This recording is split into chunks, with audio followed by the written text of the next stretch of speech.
La brújula para el ministro evangélico. Capítulo 16. El ministro forjador de obreros.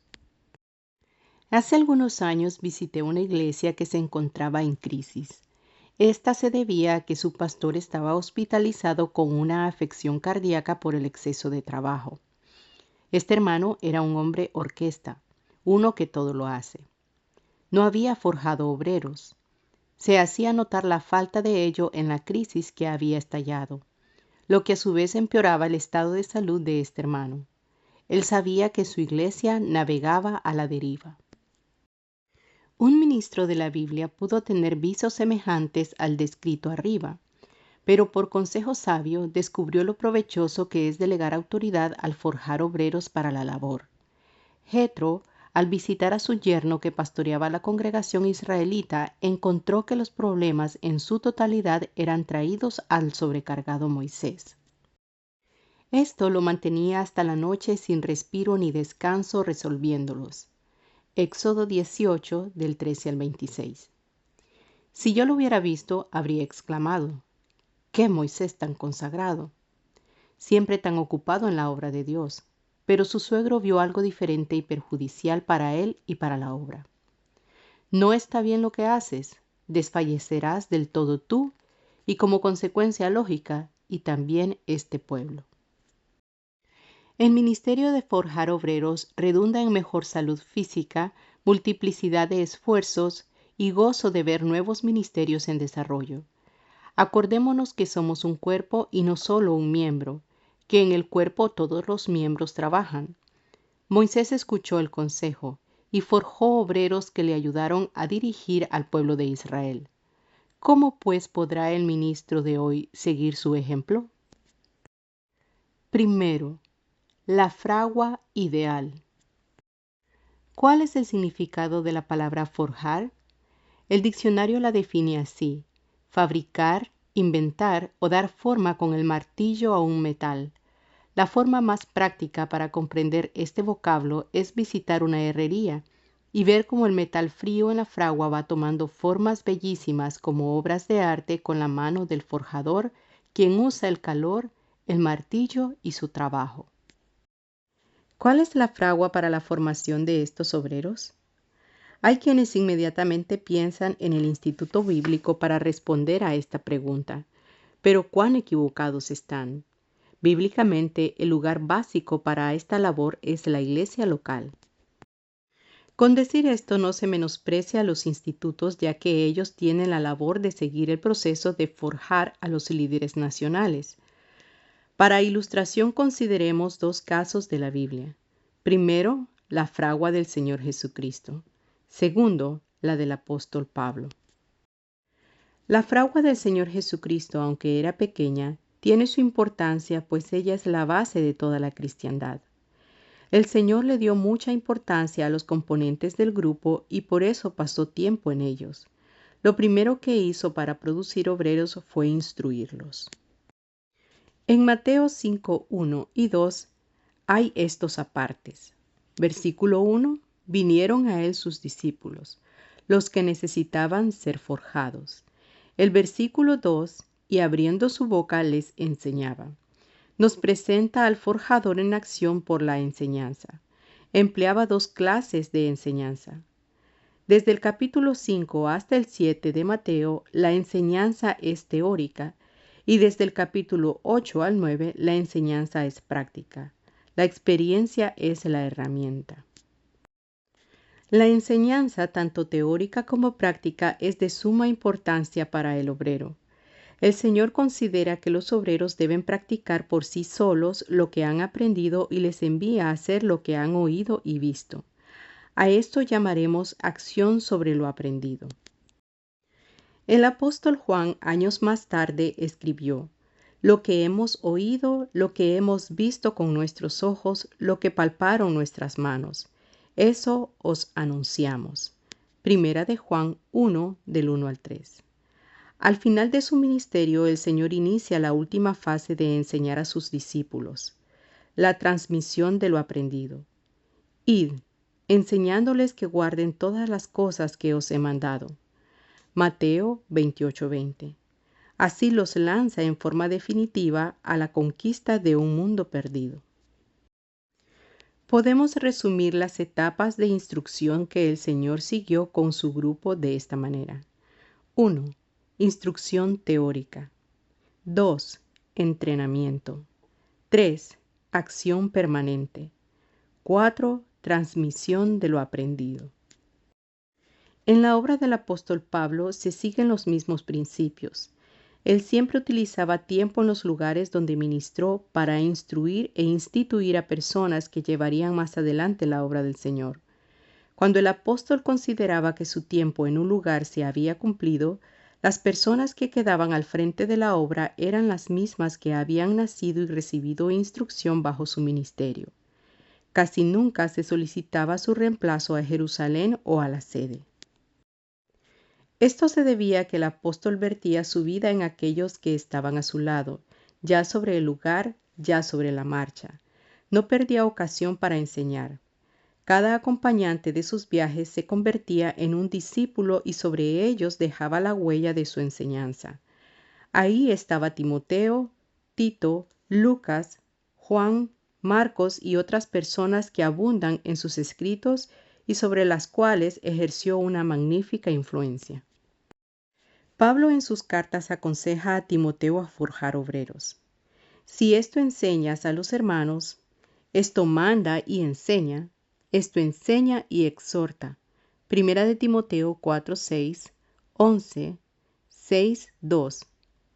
En su segunda carta a este compañero hallamos más de la misma idea. Me permito parafrasear Segunda de Timoteo 2:2. Lo que escuchaste de mis labios, entre otras personas, forja exactamente esa verdad en hombres fieles que sean capacitados para forjar también a otros. Tito recibe el siguiente consejo de Pablo. Por esta causa te dejé en Creta, para que corrigieses lo deficiente y establecieses ancianos en cada ciudad. Tito 1:5. Corregir lo deficiente es forjar como también lo es establecer, ya que estas dos cosas no se pueden hacer sin enseñar ni entrenar. En las regiones tropicales de nuestra América se da una planta de la cual podemos aprender este principio. Me refiero al plátano. Cuando su fruto está por caer en tierra, los retoños siguen con la función de producir un nuevo racimo. Es interesante notar que cuando el retoño ya llega a cierta estatura, a su pie viene saliendo uno nuevo para reemplazar a este una vez que haya cumplido su cometido. Estamos nosotros involucrados también en una obra de continuidad, la cual no se hará si no forjamos obreros. Segundo, descubriendo el potencial de cada persona. El sentido de observación ayuda al pastor a descubrir el potencial de cada individuo. Cada persona es en cierto grado genio, sabio, literato, maestro.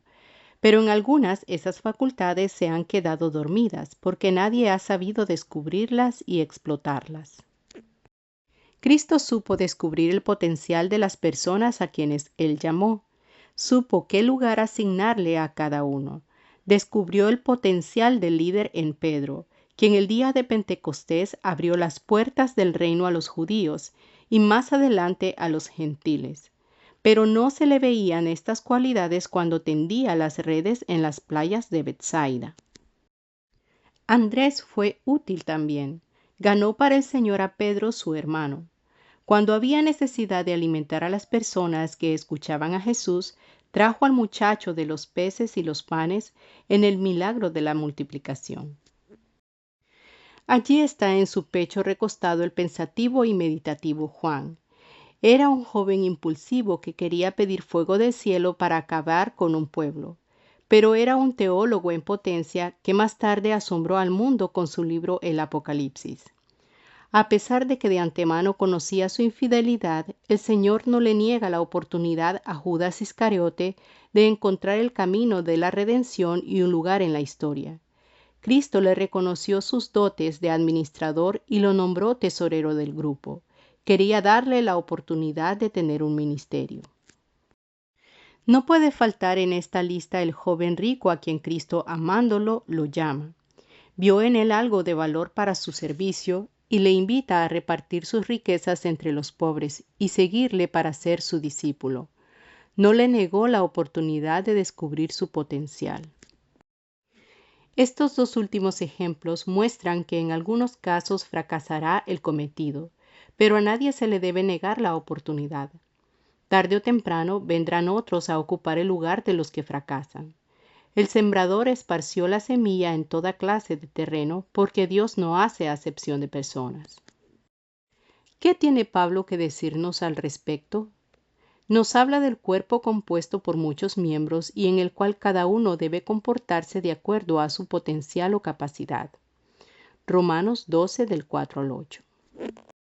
En Efesios 4:11 encontramos una lista de ministerios específicos para la edificación del cuerpo de Cristo que el Señor imparte de acuerdo al potencial de cada persona. A nadie se le pide que haga lo que no puede hacer. Tengamos en mente que Dios no anula nuestra personalidad, sino que lo bueno de ella explota para su causa, lo malo lo corrige. A nadie se debe subestimar. Todos tienen algo que ofrecer en el mercado de ofertas y demandas que hace el Señor. La parábola de los talentos ilustra esta verdad. Algunas personas reciben más que otras, pero no por esto las que reciben menos son menospreciadas. Se les da igual importancia a todas, pues deben producir de acuerdo a su potencial. Si el Dios soberano tiene en cuenta todo esto, ¿no debo yo, como su ministro, ponerme a descubrir el potencial de cada creyente en el cuerpo de Cristo? Tercero, el potencial de la fuerza colectiva. Una golondrina no hace verano, dice el refrán. Una sola persona, por más capacidades que tenga, si no las canaliza en otros individuos, no realizará nunca lo que podría hacer el grupo completo. El concepto del cuerpo entra nuevamente en acción, esta vez para ver el trabajo en conjunto producido por el esfuerzo de cada miembro. Pablo habla de los dones espirituales repartidos por el Espíritu Santo a cada quien como él quiere. Primera de Corintios 12 del 1 al 12. Luego nos habla del cuerpo en función colectiva donde cada miembro da su aporte. Versículo 13. Termina el capítulo preguntando: ¿son todos apóstoles? ¿Son todos profetas? ¿Todos maestros? ¿Hacen todos milagros? ¿Tienen todos dones de sanidades? ¿Hablan todos lenguas? ¿Interpretan todos? Versículo 29 y 30. La respuesta lógica es no. Cada quien en el cuerpo de Cristo tiene función específica. En el versículo 28, Pablo lo afirma. A unos puso Dios en la iglesia, primeramente apóstoles, luego profetas, lo tercero maestros, luego los que hacen milagros, después los que sanan, los que ayudan, los que administran, los que tienen don de lenguas. El ministerio no puede estar solamente sobre los hombros de un hombre carismático, sino que debe descansar sobre todo el cuerpo. Eso es la fuerza colectiva en función. Cada uno de nosotros tiene algo que hacer. Cada ministerio tiene su importancia. El dirigente debe procurar que la gente no vea su obra, sino la labor colectiva a la cual estamos llamados todos. Cristo en el día de hoy está escondido en nosotros. No es Él quien hace la obra en su totalidad, sino que usa nuestras bocas, manos, pies y demás facultades. Escondido en nosotros trabaja. Nosotros somos el frente o la fachada de ese trabajo que la gente ve.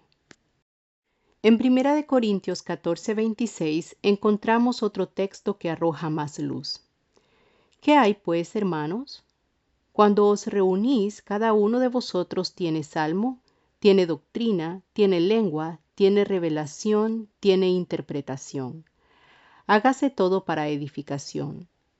Feliz el pastor que se vale de la fuerza colectiva, pues su trabajo será multiplicado por el número de personas que pueda motivar. Cuarto, la paciencia, cualidad necesaria en un forjador.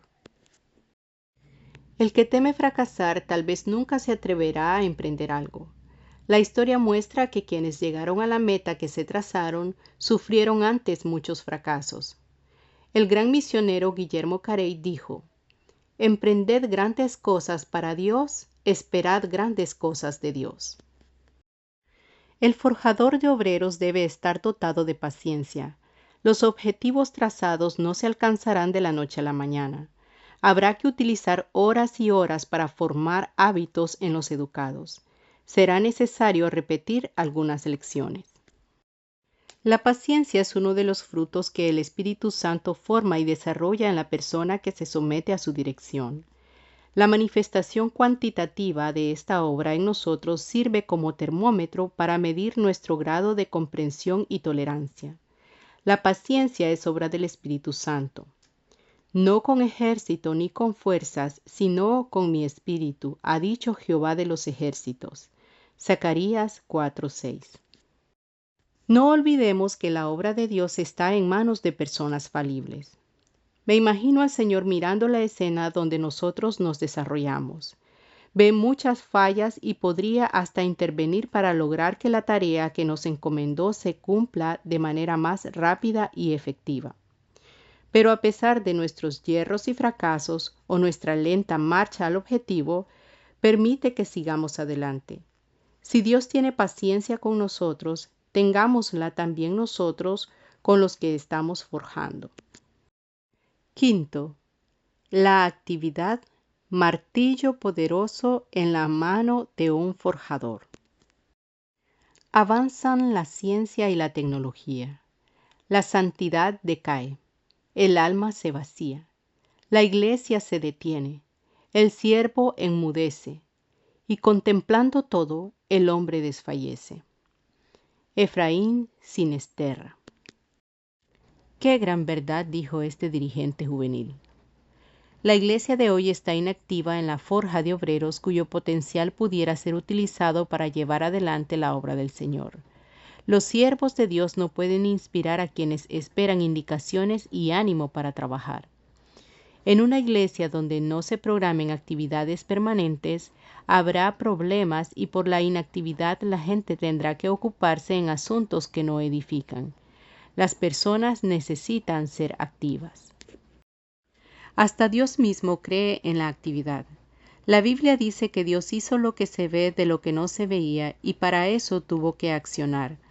Nuestro Dios es de movimiento, actividad, y no se fatiga con cansancio a pesar de lo mucho que hace. Isaías 40:28. Recordemos que las actividades que se programen no son para entretener a la gente, sino para lograr objetivos. ¿Qué programar? Esfuerzos evangelísticos, campañas de oración, ayunos colectivos, visitación casa por casa, reuniones en los hogares, cursillos para líderes. Hay mucho que hacer, pero que se haga ya. Conozco una iglesia que mientras celebraba una campaña al aire libre, decidió hacer un esfuerzo extraordinario de visitación a las almas que se habían entregado. Se logró consolidar, según palabras del propio pastor, no menos del 80% de las conversiones. ¿Qué les parece? La consigna es acción.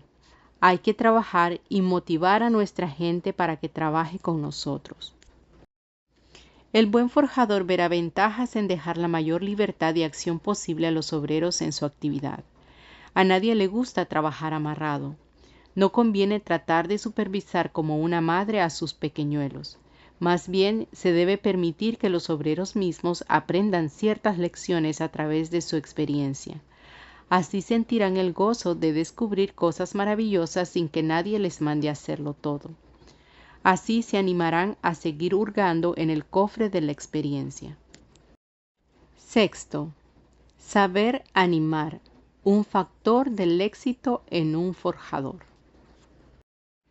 Para asegurar el éxito, el dirigente tendrá que influir aliento en los principiantes. Hará bien en mostrar confianza en sus obreros. Su espíritu de fe en ellos aumentará los deseos de seguir adelante. Cuando alguien fracasa, tiende a abandonar lo iniciado. Es en ese momento en que el forjador se debe convertir en animador, abriendo nuevos horizontes y posibilidades a aquel que se cree vencido y tal vez abatido. El ojo experimentado del forjador le permitirá ver las cosas más claramente que el que está ofuscado por su fracaso. Lo animará a intentarlo de nuevo. Le hará ver que nada es imposible. Nada se pierde con intentarlo de nuevo. Una de las mejores maneras de animar a los obreros es buscar que tengan éxito. El forjador no debe creerse desplazado si su obrero tiene éxito. Solo los inseguros no ven con buenos ojos el éxito de los demás.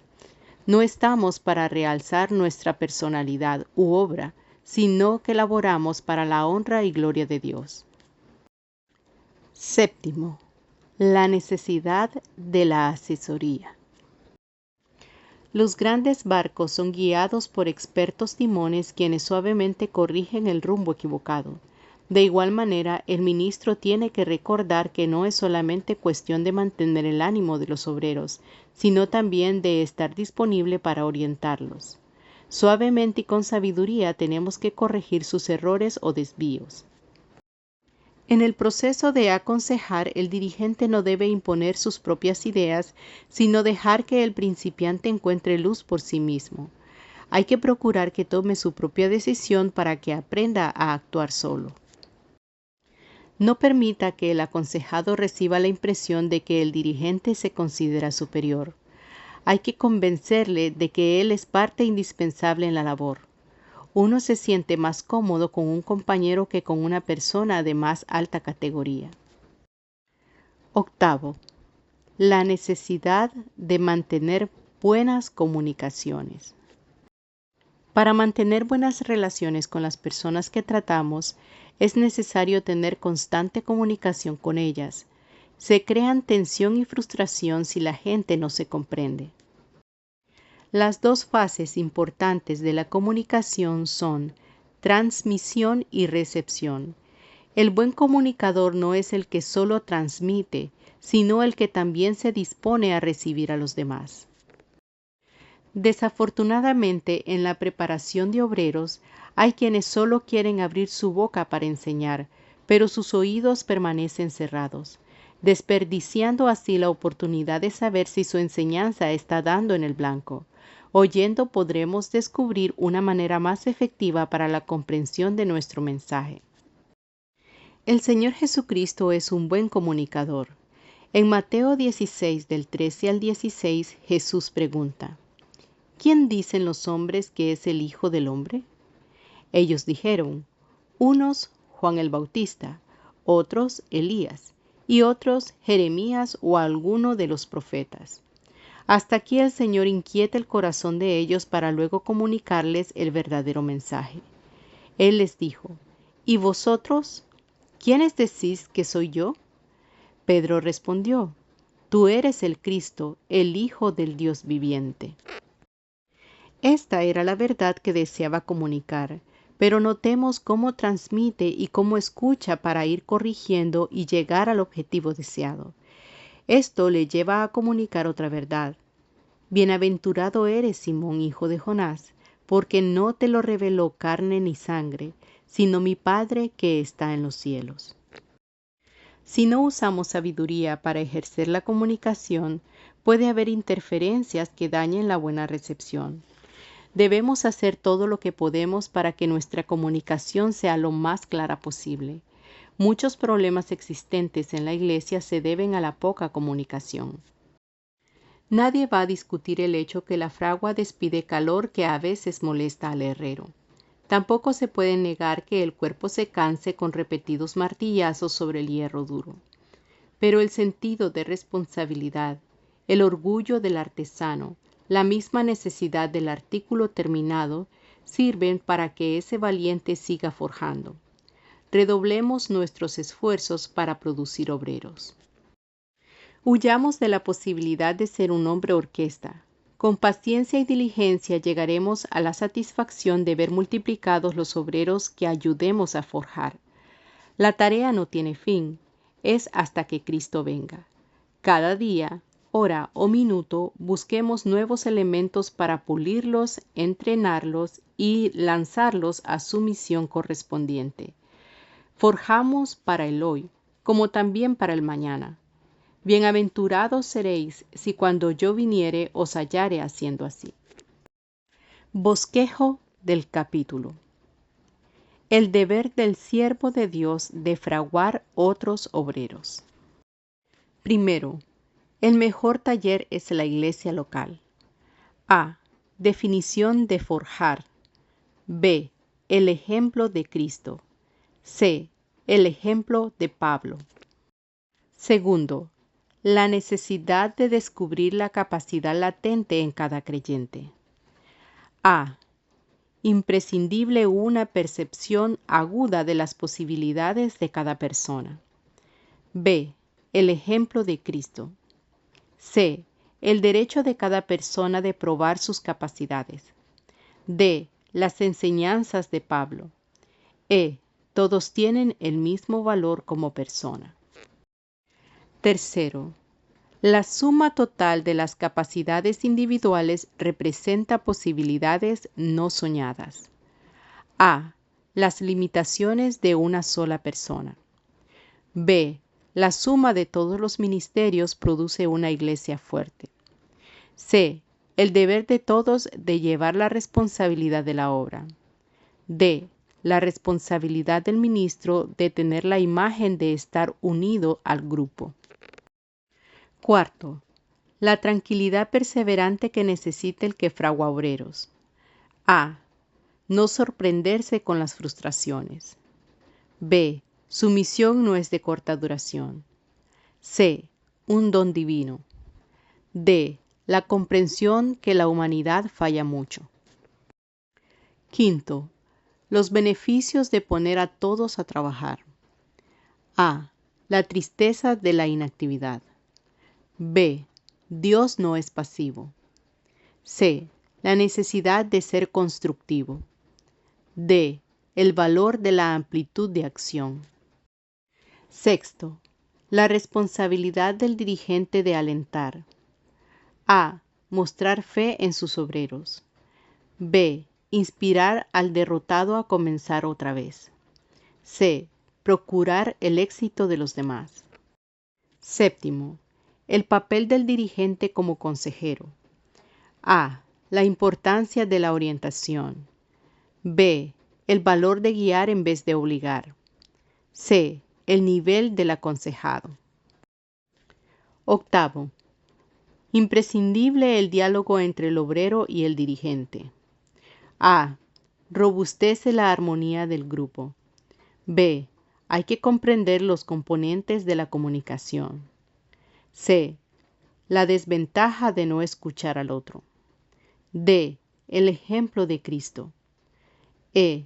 El daño de las interrupciones. De la teoría a la práctica. Selección múltiple. Lea la primera parte de la frase y las 5 diferentes terminaciones con que se podría completar la frase. Escoja la terminación que mejor complete la frase.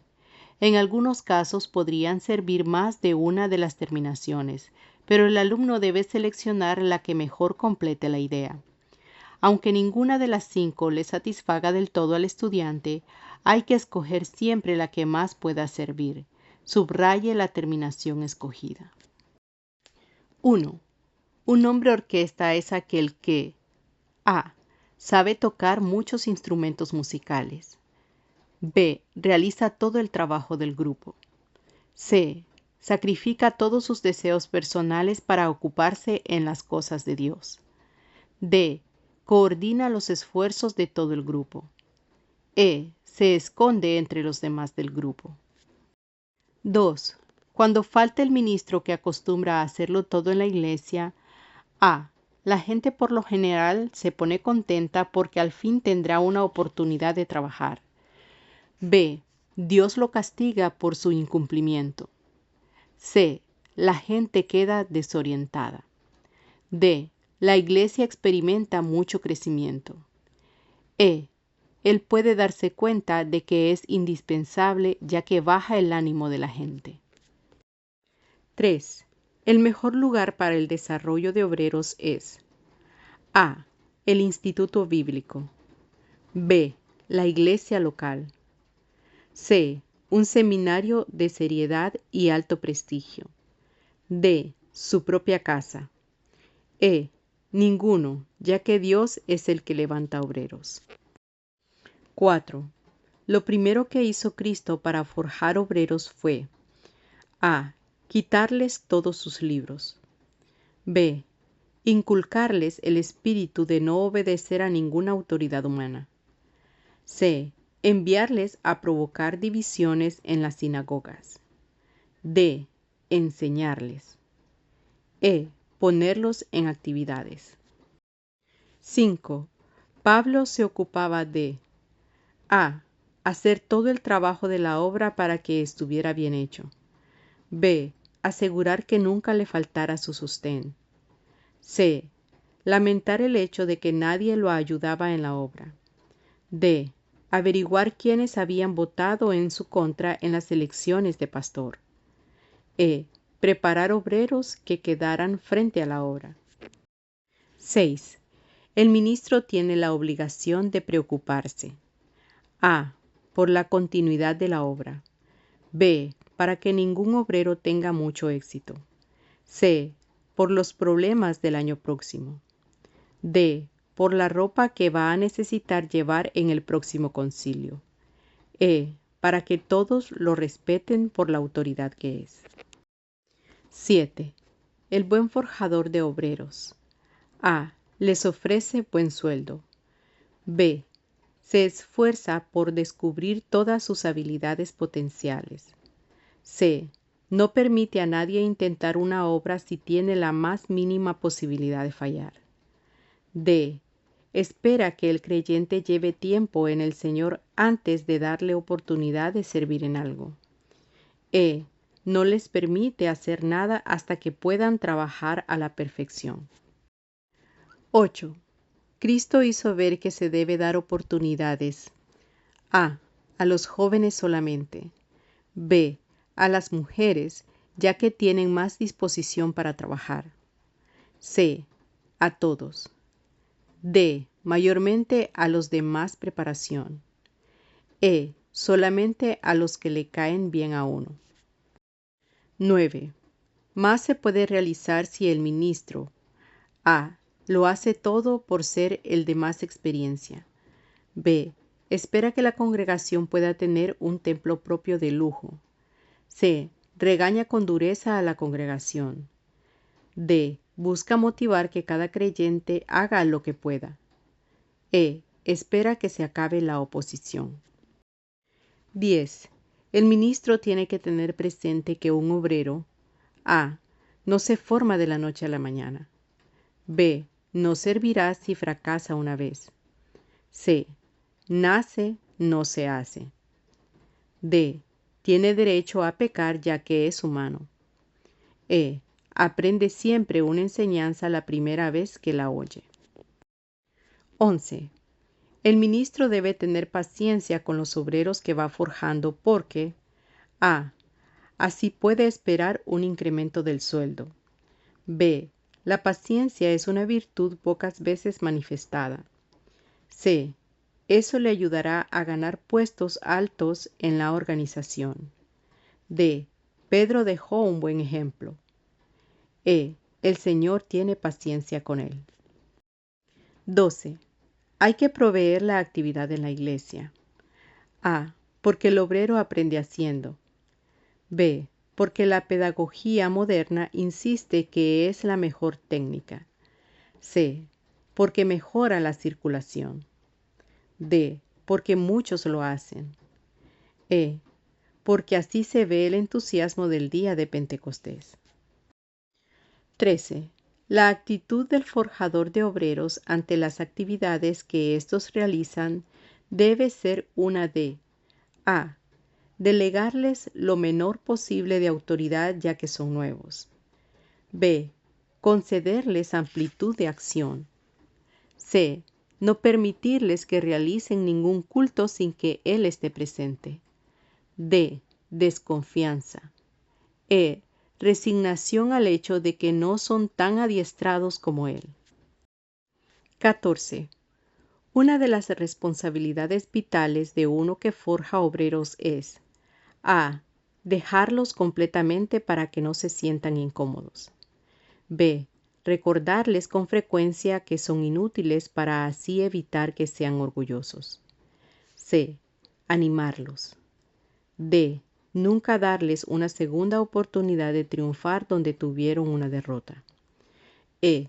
Apagar su iniciativa propia para que no sean problemáticos. 15.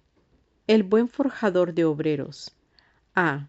No puede permitir que ellos tengan éxito porque la gente los ensalzará demasiado. B. Necesita mantener un control absoluto sobre todas las actividades de ellos para evitar fracasos. C. Siente sincera alegría por el éxito de ellos. D. Debe negarles cualquier cooperación si no se han portado bien en todo momento. E. Felicitarles por sus triunfos aunque no le caen bien. 16. El forjador debe aconsejar a los obreros. A. Como uno que está en el mismo nivel. B. Rebajándolos para que no lo respeten más. C. Con amenazas para que vean lo serio del caso. D. Limitándose a insinuar algunas cosas que no pudieran ofender. E. Con un buen regaño. 17. El que desea fomentar las buenas relaciones. A. Tendrá que dejar el ministerio porque el diablo siempre se ocupará de destruir la armonía. B.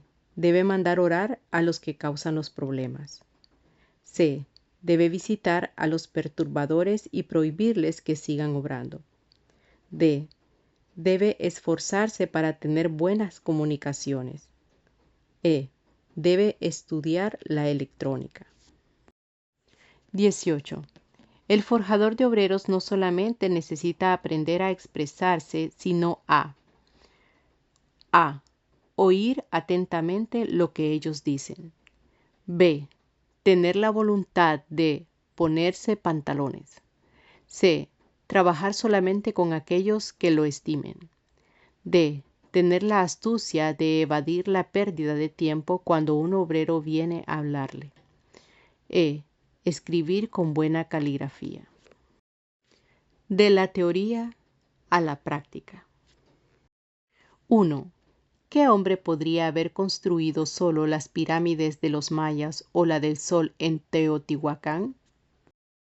2. ¿Qué hombre podría haber construido Cusco o organizado el imperio inca solamente con sus propios esfuerzos? 3. ¿Qué presidente puede gobernar sin ayudantes y asesores? 4. Si un ministro cree que la iglesia se va a extender, ¿qué preparativos debe hacer? 5. Si un pastor no tiene quien le ayude, ¿qué debe hacer? 6. ¿Qué aplicación al forjador de obreros tendría la ley de lo que querráis que los hombres hagan con vosotros, así también haced vosotros con ellos? 7. ¿Cuándo debe el pastor buscar reclutar nuevos obreros? 8. ¿Cómo puede un pastor buscar y animar nuevos reclutas? 9. ¿Qué parte del ministerio de forjar obreros será la más difícil de realizar? 10. ¿Qué es lo que ha hecho usted para forjar obreros en este año? 11. ¿Cuántos obreros produjo su iglesia el año pasado? 12. ¿Qué decisiones ha tomado usted después del estudio de este capítulo? Proyectos para la clase. 1. Analizar lo que han hecho los miembros de la clase en las secciones, un encuentro con las verdades y de la teoría a la práctica. 2. Pasar 5 minutos para pensar en el mayor número posible de maneras de reclutar obreros en la iglesia. Luego deben pasar otros 5 minutos evaluando las mejores sugerencias. 3. Invitar a un pastor que haya sido bendecido en su ministerio con números extraordinarios de obreros para que explique lo que ha hecho para inspirar y producir sus obreros. 4. Nombrar a un estudiante para preparar un estudio y darlo en la clase sobre el ministerio de Bernabé en la formación de obreros. Algunas citas para considerar: Hechos 4, 36, 37, 9, 26, 27, 11 del 22 al 25, 15 del 36 al 39. Segunda de Timoteo 4, 11. Entre todos realizar una evaluación del trabajo y llegar a conclusiones.